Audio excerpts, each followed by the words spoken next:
À moins d'un mois des élections au Zimbabwe, Nelson Chamisa, le principal dirigeant de l'opposition, accuse le président Emmerson Mnangagwa, candidat à sa propre succession, de violer la loi et de démanteler les institutions indépendantes afin de s'accrocher au pouvoir.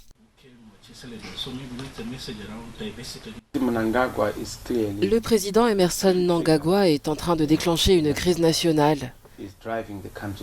Il est en train de conduire le pays au chaos, de provoquer l'instabilité, de violer la loi, de démanteler les institutions du pays. Il interfère avec les organes de l'État, il sape leur indépendance, leur professionnalisme et leur crédibilité.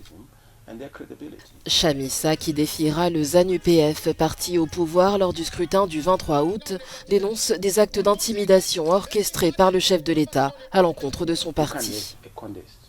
Il ne peut pas y avoir d'élection sans contestation et sans candidat. Une fois que vous éliminez les candidats, en réalité, vous êtes en train de biaiser l'élection.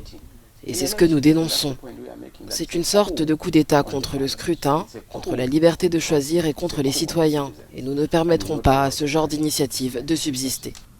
En 2018, Mnangagwa avait remporté la présidentielle de justesse, mais cette année, Nelson Chamisa est confiant de sa victoire. Il sera le prochain président du Zimbabwe, assure-t-il.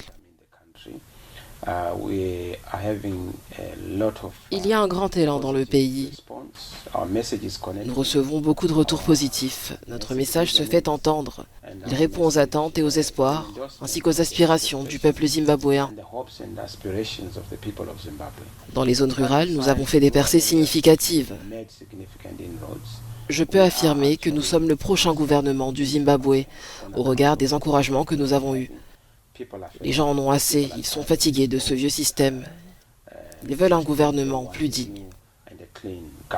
Cette description d'un paysage politique répressif est soutenue par plusieurs groupes de défense des droits de l'homme, dont l'ONG Human Rights Watch.